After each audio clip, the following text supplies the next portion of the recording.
और बजट को लेकर एक बार फिर से चर्चा हम शुरू करेंगे। हमारे खास मेहमान लगातार हमारे साथ बने हुए हैं। आईएमए पूर्व joint secretary doctor Naresh Chawla ji हमारे साथ हैं, चार्टेड अकाउंटेंट मोहित जैन जी हमारे साथ हैं और साथ ही राजेंद्र यादव जी भी हमारे साथ हैं। चर्चा हम शुरू करेंगे। नरेश सर, जिस तरीके से आप बोल रहे थे हेल्थ सेक्टर को लेकर, ऐसे भी एक सवाल यहाँ पर ये भी है कि ठीक है, कैंसर की दवाइयों पर या जीवन रक्षक दवाइयों पर बड़ी छूट जो है वो मिल गई है, ऐसे में सस्ती ये दवाइयाँ जो हैं अब उपलब्ध हो पाएंगी, लेकिन क्या कैंसर का इलाज महज 5 लाख रुपए के अंदर हो सकता है क्या? क्योंकि आयुष्मान की जो 5 लाख तक की लिमिट है उसके अंदर क्या इलाज हो सकता है क्या गरीब वर्ग का, और क्या इस लिमिट को नहीं बढ़ाया जाना चाहिए था क्या? देखिए, हमारे हिसाब से आयुष्मान की लिमिट जो 5 लाख रखी गई है वो अमाउंट बढ़नी चाहिए। आप अगर दिल्ली शहर में देखिएगा तो 5 lakh is a very small amount. कोई बड़ी कार्डियक सर्जरी हो, ब्रेन की सर्जरी हो, कोई कैंसर ट्रीटमेंट्स हो, कोई जॉइंट्स के ट्रीटमेंट्स हो, उसमें 5 लाख काफी नहीं है। जो आयुष्मान है, इसके लिए हम हमेशा कहते आए हैं, इसको थोड़ा इम्प्रूव करने की जरूरत है पेशेंट के एंगल से भी, ताकि पेशेंट को थोड़ा ज्यादा पैसा मिल सके और उसका अच्छा इलाज सके। और डॉक्टर के एंगल से भी, द डॉक्टर और जो हॉस्पिटल्स पे किए जा रहे हैं उसमें वो बहुत अच्छी सेवाएं नहीं दे जा पा रही है। हम खुलेआम देख रहे हैं, ग्राउंड रियलिटी, जमीनी सच्चाई ये है कि डॉक्टर्स और जो इंस्टीट्यूट्स या हॉस्पिटल्स या नर्सिंग होम्स आयुष्मान भारत की सेवाएं दे पा रहे हैं, they are not able to do justice with the job. एक सिजेरियन ऑपरेशन अगर आप कहो कि 5-6 हजार में कर दिया जाए, एक सिजेरियन ऑपरेशन 5-6 हजार में कैसे किया जा सकता है? कहीं ना कहीं क्वालिटी सफर करेगी। तो मैं आई थिंक मेरी अपील है कि इसकी अमाउंट बढ़नी चाहिए। और इवन जो सर्विस प्रोवाइडर्स हैं, the hospitals, doctors, nursing homes, उनकी पेमेंट थोड़ी बढ़ाई जाए। हम्म, बिल्कुल नरेश सर, आएंगे आपके पास। फिलहाल राजेंद्र जी भी हमारे साथ जुड़े हुए हैं, उनका हम रुख करना चाहेंगे। राजेंद्र जी, जिस तरीके से आप बता रहे थे कि किसानों के लिए कुछ खास ऐलान नहीं किया है, संतुष्ट यहाँ पर आप बिल्कुल भी नहीं है किसानों के लिए। आपने कहा कि बस छू कर किसानों को निकल गए हैं और दिल खोल कर ऐलान जो है वो नहीं किया है। ऐसे में आपने यूरिया फैक्ट्री की बात की, उससे आप संतुष्ट हैं कहीं ना कहीं कि हाँ वो ठीक एक ऐलान किया है? किस तरीके से लाभ इससे मिलेगा, किस तरीके से काम करेगी, क्या सभी लोगों के पास जो किसान हैं जो इसका लाभ ले पाएंगे, क्या उन तक इसकी जानकारी पहुंच पाएगी? क्योंकि ज़्यादातर ये होता है कि बहुत सारी योजनाएं चलाई जाती हैं लेकिन गांव देहात में और किसानों के पास जानकारी सही नहीं पहुंच पाती है, जिसके चलते भी लाभ से वंचित रह जाते हैं। देखिए, है क्या कि सबसे पहले तो ये पूर्वोत्तर के लिए है, ये असम राज्य के लिए इन्होंने एक यूरिया फैक्ट्री ली है। तो जाहिर सी बात है कि जब वहां पर एक इंडस्ट्री डेवलप होगी तो कहीं ना कहीं आसपास के लोग हैं उनको रोजगार बढ़ेगा। और सीधी सी उसमें एक बात यह है कि हम बहुत लंबे समय से देखते हैं कि वहां पर खाद और बीज के लिए बहुत ज्यादा लंबी लंबी कतारें वहां पर लगनी पड़ती है। बहुत ज्यादा किसान जो है वहाँ छोटे तबके का किसान ज्यादा है, तो बहुत ज्यादा दिक्कत का सामना करता है। तो हो सकता है कि जब ये प्लांट जो है अपने उस कंडीशन में आएगा, उत्पादन करने लगेगा, तो कहीं ना कहीं उस क्षेत्र के लिए जो खाद बीज की समस्या है, खाद की जो लगातार जो लंबी लंबी लाइनें लगती है, कहीं ना कहीं होगा। और आसपास के गांवों को कुछ स्तर तक हो सकता है रोजगार के भी साधन वहां पर हो। तो मेरा सिर्फ अपना ये मानना है कि जो चीज बजट के अंदर सही है उसको सही कहना कोई गलत नहीं है। हाँ ठीक है, उन्होंने बस उस क्षेत्र के लिए देखा। और दूसरी बात है, मैंने मखाने वाले बोर्ड के लिए भी क्या कहते हैं, मैं थोड़ा सा ये कहा कि ठीक है, स्पेशली बिहार के लिए रखा गया है, तो आप बिहार के लिए रखा गया है, उसमें उससे किसी अन्य राज्य का कोई विशेष फायदा उसमें है नहीं।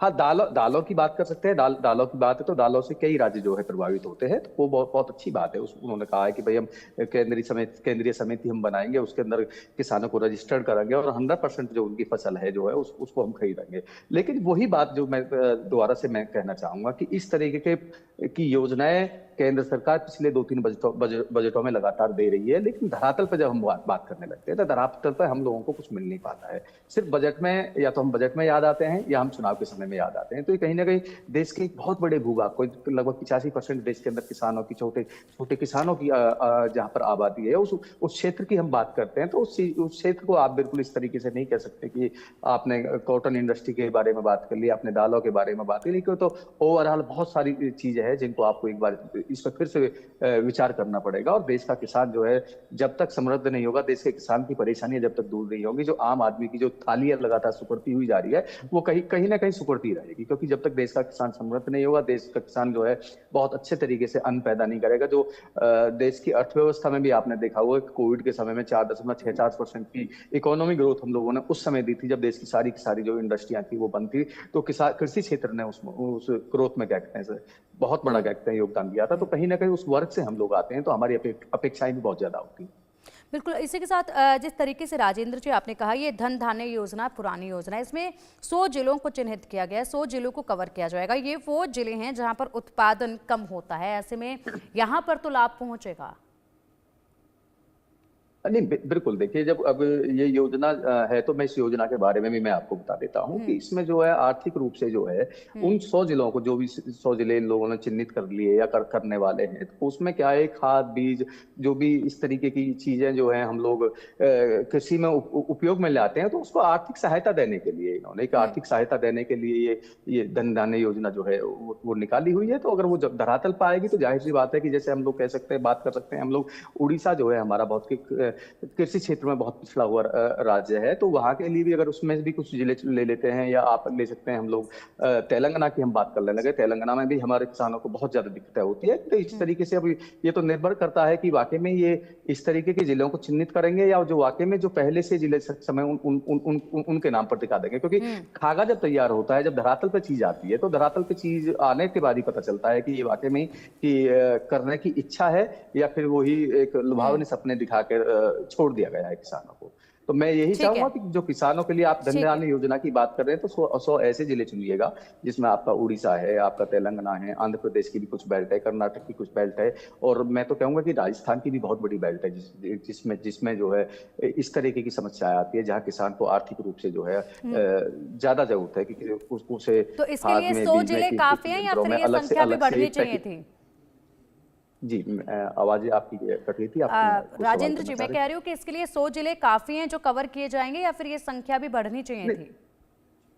नहीं, बिल्कुल बढ़नी चाहिए, क्योंकि कृषि जगत ऐसा जगत है कि यहाँ पर अभी तो बिल्कुल अपार क्या कहते हैं चीजें हैं। आप जितना इसमें करते जाओगे, ये देश की अर्थव्यवस्था में उतना ही क्या कहते हैं आपको इजाफा देगा। ये कोई घाटे का सौदा नहीं है अगर अब सरकार चाहे तो। लेकिन देश के किसानों का दुर्भाग्य सिर्फ इतना है कि किसान जो है हमेशा जो है या तो लुभावने सपने दिखा के छोड़ दिया जाता है, या चुनावी समय में किसान बहुत ज्यादा याद आते हैं। क्योंकि हम लोगों ने बहुत लंबे समय से हम लोग सुन रहे हैं कि जब कोई चुनावी दौर आता है, चुनावी दौर में देखा जाता है कि भाई हमारी सरकार बनेगी तो हम किसानों का संपूर्ण ऋण माफ करेंगे, हम एमएसपी की बात करेंगे, हम ये बहुत सारी चीजें कहते हैं। सरकार एक तरफ कहती है कि हम 28 जो फसलें हैं उन पर एमएसपी दे रहे हैं, तो लेकिन आप कानूनी गारंटी दे दो ना। C2+50 का फॉर्मूला आप लगा दीजिएगा और दे दीजिएगा, कम से कम कानूनी आमा जमला पहना दो। तो उसमें कहीं ना कहीं बहुत सारी चीजें हैं, सरकार की नीयत में भी खोट है। आपने जो खाका तैयार कर रखा है, वो खाका जो है कहीं ना कहीं आप दिखावी रूप से बात करते हैं। जब धरातल की बात करते हैं तो धरातल पे देखने के लिए बहुत सारी चीजें ऐसी है कि जहां आप आम आदमी का भी दिल कहता है कि बस सरकार तो इतने बड़े बड़े लुभावने सपने दिखा रखी है, ये सारी बातें कर रखी है। तो वो कहीं ना कहीं, क्योंकि पिछले बजटों में हमने देखा था कि जब सब किसानों के लिए एक्स्ट्रा अतिरिक्त रेलें चलाई जाएंगी, तो किसानों के लिए जहाज से जो है सामान एक जगह से दूसरी जगह भेजा जाएगा। लेकिन और एक सबसे बड़ी बात जो है केंद्र सरकार की तरफ से लगातार ये सुनने में आ रही थी कि सरकार ने कहा था कि हमने एक ऐसी पॉलिसी तैयार करी है जहां छोटे किसानों के भी खेत से हम जो है फसल उठवाने का काम करेंगे। तो बहुत सारी चीजें तो इस तरीके की बात सुनने को आ रही है। जब वो धरातल पे नहीं आता है तो अपने आप में दुख होता है कि हाँ, किसान एक बार फिर से जो चला गया है, किसान के साथ छलावा हुआ है। अच्छा, तो आप कह रहे हैं कि किसानों के साथ छलाव किया गया है, मतलब कि एक ठगने का काम जो है वो किया गया है, ये आप कह रहे हैं। मोहित जी, आप काफ़ी खुश नज़र आ रहे थे जिस तरीके से आपने बताई थी चीज़ें। ऐसे में इस बजट से आप संतुष्ट हैं और आपने कहा कि सरकार एक साथ सब कुछ नहीं दे सकती है, लेकिन राजेंद्र जी जो हैं वो बिल्कुल भी खुश नहीं है इस बजट से और वो कह रहे हैं कि जो करना चाहिए था ऐलान किसानों के लिए वो किया नहीं है। तो ऐसे में किसानों के लिए आप क्या सोचते हैं, क्योंकि इससे पहले आपने जिस तरीके से बताया था आप संतुष्ट थे? देखिए, ऐसा है पिंकी जी, मैं आपके चैनल के माध्यम से अपनी बात को रखना चाहूँगा कि किसान जो एक वर्ग है वो सबसे बड़ा सेक्टर है भारत की जीडीपी में, भारत की अर्थव्यवस्था में। परंतु जितना ही सबसे बड़ा है उतना ही अनऑर्गेनाइज्ड भी है। इलिटरेसी अगर आप देखें, रूरल बैकवर्ड एरियाज देखें और एजुकेशन लेवल आप देखें, टेक्नोलॉजी का यूज देखें, बहुत सारी ऐसी चीजें जिसमें आज भी किसान जो है वो पिछड़ा हुआ वर्ग कहीं ना कहीं इन चीजों को माना जाता है। हालांकि देश के लिए अन्नदाता है, वो अन्न नहीं उगाएगा हम नहीं खा पाएंगे, हम नहीं रह पाएंगे, इकोनॉमी में सबसे बड़ा कंट्रीब्यूटर है। बट कहीं ना कहीं जब इकोनॉमी में सबसे बड़े कंट्रीब्यूटर को हम उसका इतना बड़ा कंट्रीब्यूशन आने के बाद भी हम उसको ये देखते हैं कि वो अपने लिए ग्रोथ के लिए क्या कर रहा है, खुद की पोटेंशियल को बढ़ाने के लिए क्या कर रहा है, तो कहीं ना कहीं हम देखते हैं वो सबसे पीछे है।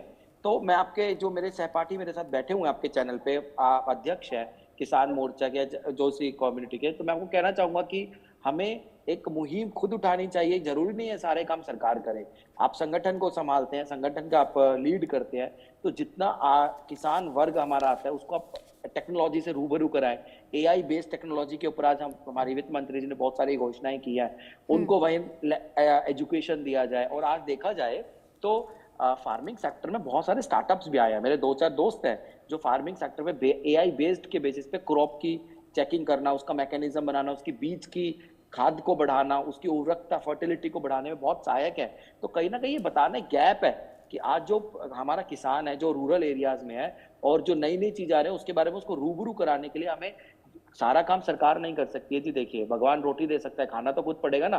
सरकार ने इतना सारा इंफ्रास्ट्रक्चर बना के हमें दिया है, आज हाईवेज इतने अच्छे दिया है, गांवों तक सड़क पहुंचाई है, नलों तक पानी पहुंचाया है, सब चीजें दी है, पर उसके लिए अगर यूज अगर हम नहीं करेंगे तो कहीं ना कहीं कमी हमारे अंदर है। और अगर कंट्रीब्यूटर की अगर इकोनॉमी में देखा जाए तो सरकार का जो किसान है, जो मध्यम वर्गीय फैमिली से भी आता है, कुछ उच्च श्रेणी से भी आता है और कुछ ना कहीं एक मजदूर श्रेणी से भी अगर किसान वर्ग आता है, तो उसमें इनकम टैक्स के मद्देनजर मैं देखूं तो उनकी आय तो वैसे भी टैक्स फ्री है। एग्रीकल्चर इनकम पे कोई टैक्स नहीं है। तो कहीं ना कहीं ये तो वित्त मंत्री जी ने कोई टैक्स भी नहीं लगाया, जबकि हम उम्मीद कर रहे थे कि जो एग्रीकल्चर का परचेज सेल होता है लैंड का, उसके ऊपर शायद इस बार 10% का टैक्स आ जाए, परंतु ऐसा कुछ भी नहीं आया। तो कहीं ना कहीं वो एक उनके लिए राहत भी है। और पिंकी जी, आप देखें ना बजट जो रखा गया, सबसे बड़ी बात है आज के जो बजट में रखा गया, कहीं कोई नेगेटिविटी नहीं है। नेगेटिविटी इन द सेंस कि कहीं ऐसी चीज नहीं है कोई वर्ग ये कहते कि मेरे लिए कुछ नहीं मिला। गृहिणी को भी दिया गया, नारी शक्ति का भी आगे बढ़ाया गया, व्यापार वर्ग को भी फायदा दिया गया, मध्यम आय वर्गीय फैमिली को दिया गया, नौकरी पेशे वालों को भी दिया गया।